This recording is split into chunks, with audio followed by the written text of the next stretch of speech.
Երկրորդը մի անգամից Ռաֆինյան է մտնում ու կոդրում է էթում է։ Նախ առաջին Ռեշֆորդը հիանալի պերեդա չի անում, Ռաֆինյան դե պատահական ոտը կպավ, եսի ինչ եղավ, գնդակը մտավ արտների մեջ ու Ռաֆինյան խփեց իր գոլը։ Հետո Ֆերմին Լոպեզը իր պոշկան կոդես վարտները քիչնոն ծակվել, վրատարի ձեռի մեջ ծակ կարան գտնեն հեսա։ Ես ում երկու կողմից կարող է հայտնի, որ վրատարի այս մասում ծակ կա։ Նույն ձևի Ռաֆինյան պրոստը չգիտեմ ինչ ուժով տալիս է վարտները ծակում է, 4 գոլը կոդրում է էլի։ Հետո Լևան Գոլսկին է դուրս գալի ու դուբլ է մի անգամից կոդրում։ Լևանդովսկին լավ խաղաց։ Երկու հատ գոլ խփեց, չի կարող խաղալ։ Երկու հատ գոլ խփեց, հերիք է։ Նյուկասլին մենք պատասխանում ենք մեծակույն ձևի կոդրենք, բայց կարող է անցտարան նման չկոդրվենք էլի։ Էրիկ Գարսիա ջան,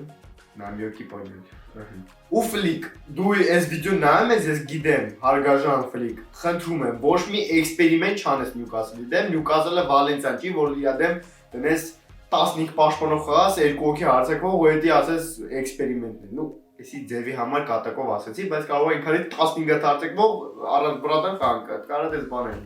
Առանց էքսպերիմենտ պրոստը պետք է կրենք ու всё։ Всё, այսքան կարդենք մեր վիդեոն, այսօր խեյթ քչացրեցինք, Պերան տորմուզի մենակ կոդրեցինք, էդ էլ ոչինչի են թողնում։ Ձեզ ամենալավ բանը չմոռանաք լայքել, բաժանորդել, Գագոներ, Տրևիս Սկոտը